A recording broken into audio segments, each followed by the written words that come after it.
you say the fate of the multiverse, and my brain dies.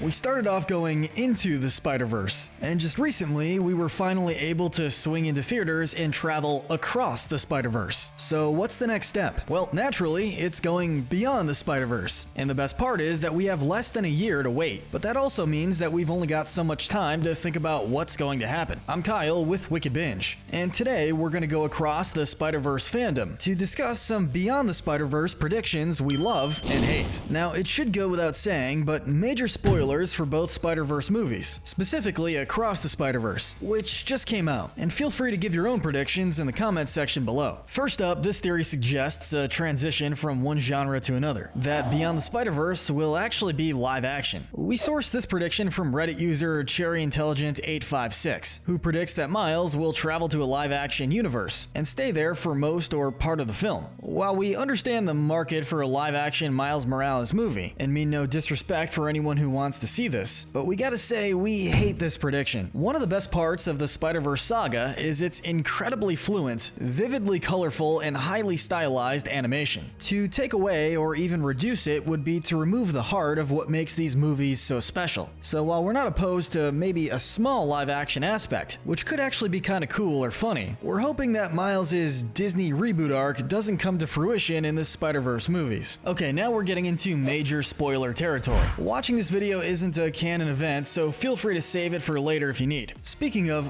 what if there's no death needed? One of the greatest conflicts of Across the Spider-Verse was the dilemma of certain canon events needing to happen in each Spider-Man's universe in order for them to not collapse. For Miles' universe, according to Spider-Man 2099, this means his father, soon-to-be police captain Jefferson Davis, being killed. Naturally, Miles doesn't want his father to be killed, but he also doesn't want the universe to collapse. A common suggestion among fans is that nobody really needs to die in Miles' universe. For one thing, Miles himself is an anomaly, so why would his story necessarily have to play out exactly like the canon would suggest? Not just that, but he's already lost his Uncle Aaron. This theory would basically mean that nobody else needs to die for Miles' universe to remain safe. We'll say we have mixed feelings about this prediction. Now, everybody loves a good happy ending, us included, but with that said, it would be a difficult way of concluding the story without feeling cliche. The last thing we want is for stakes to be low in the climactic third Spider-Verse entry. So while we would like to see it, we want to keep our minds open to heroic sacrifices and drama. On the note of sacrifices, let's remind ourselves that with great power comes great responsibility. Enter what we'll call the, quote, necessary sacrifices theory. Returning to Reddit, user Enraged Chinchilla asserts an interesting theory that completely opposes what we just discussed. In short, he claims that the canon events are crucial because of the impact they have on the spider people they're in. The losses of loved ones turn spider people into the heroes they need to be. Whether it's Uncle Ben's iconic words of "with great power comes great responsibility," or Spider-Gwen's loss of her best friend. The way these losses affect the superheroes is pivotal in the way they function. This theory therefore suggests that Miles will have to choose to let his father die for the sake of the universe, playing off the iconic phrase, he's responsible for making necessary sacrifices to protect those around him, however painful they may be. And to be honest, we like this theory. We hate to say that since we've grown fond of Jefferson, and to say we outright like a theory that involves him being allowed to die by his own son just doesn't feel right. But we have to think of it from a storytelling standpoint. The emotional impact of his death would be incredibly heavy, and what's more, maybe with him being an anomaly, the death will belong to someone we don't expect. Only time will tell, but as heartbreaking as it will surely be, we give this theory the upper hand. We understand where that theory comes from. Like that lady near the beginning of Across the Spider-Verse says, you can't have your cake and eat it too. Unless, that is, you have two cakes. Our final Reddit source theory comes from user PizzaTime2099, who observes an interesting bit of foreshadowing. Miles is trying to save his father and the universe at the same time, and going back to the start of the movie, he brings two cakes to his father's party. and drops them on the way. We want to start out by saying that's an awesome observation. We really love this symbolism, and it could have harrowing implications. Could this be foreshadowing that Miles will lose both his universe and his father by trying to juggle both of them? This theory is incredibly dark, and if it came true, it would be an extremely morbid and depressing ending to a pretty fun series. On the other hand, any way you slice it, no pun intended, the symbolism is pretty brilliant. So we'll meet in the middle and say that we have mixed feelings on this prediction. Our fellow cartoon fans will love this next theory, undoubtedly. This is the Spidey's Spider-Verse debut theory. Quite possibly the most iconic Spider-Man out there is his iteration in the 90s cartoon Spider-Man the Animated Series. Danilo Castro of WeGotThisCovered.com reminds the world that the internet is well aware of his absence, and while he hasn't appeared yet, this might be a deliberate choice. Spider-Man? Where?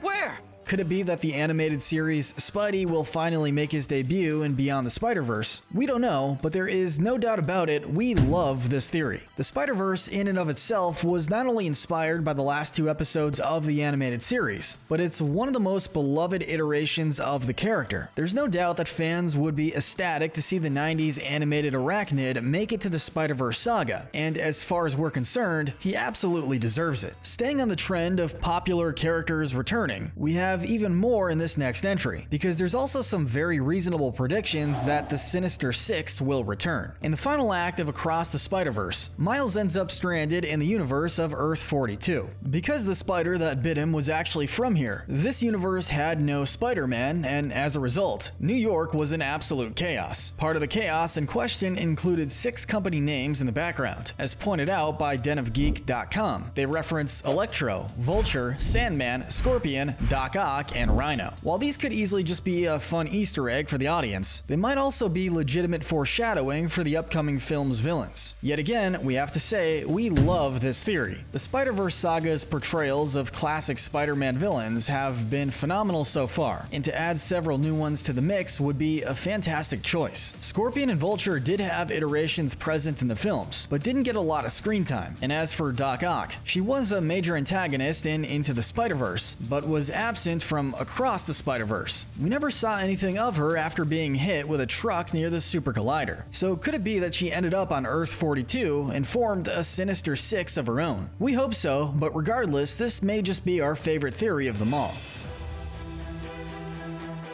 Okay, let's get into the villains we know for sure will be in the next movie, or at least a major anti-hero. This is the Inheritor Miguel theory. In an article on Looper.com, the author points out a deep-cut reference that may just end up tying into the Spider-Verse movies. For those unfamiliar with what exactly an Inheritor is, they're predators who feed on totems, that is, beings who connect to the animal and human kingdoms. This naturally includes spider people, and given Miguel's antagonistic role and his attempt to downright bite Vulture at one point, we wouldn't be too surprised if Miguel turned out to be an inheritor, or perhaps working with them. Since he once visited a universe where he himself was dead, it's certainly possible. That said, we don't like this theory. Sure, some fans might enjoy a deep-cut reference like this, but for Spider-Man 2099 to not be who we thought he was at all would be rather frustrating. We won't say we hate it, because we can at least see some potential in it, but in our opinion, there are better ways to flesh out O'Hara's character. For the grand finale of our list, we're going to talk about a theory that could go 2 different ways, and perhaps the most talked about facet of the movie. This is the question of Prowler Miles, hero or villain. Across the Spider-Verse ends on a cliffhanger, and quite an intense one. Miles is trapped on Earth-42 and is faced with this universe's version of the Prowler, who just so happens to also be the universe's version of himself. This has naturally led fans to speculate what role he'll play in Beyond the Spider-Verse. These speculations vary widely, but the most notable are obviously the prospect of him getting a redemption arc, being mentored by Miles to become a proper hero, or him being a full-fledged villain. We'll go through each of these paths individually. First of all, we love the redemption arc prediction. From the way Miles speaks and the fact that there's no Spider-Man in Earth-42's universe, we can assume that Uncle Aaron was his mentor rather than Peter, with Miles' character arc clearly building up to him realizing how much responsibility comes with being Spider-Man. What better way to illustrate this than by having him help his misguided alternate universe self find a better path in life? But while this may be controversial, we also have to say that we like the villain prediction. When there's no hero to step up, the world falls into chaos. While it's possible that Miles, and perhaps other spider people, could be a good influence on Prowler Miles, it's also entirely possible that due to the lack of any superheroes in this world, he's not super interested, seeing his own path as perfectly reasonable. We don't like it as much as the redemption arc route, but still, this one could be pretty sick. One thing is for sure, both would be in tune with Miles' assertion that he's going to go his own way. We believe in you, Miles, all 2 of you.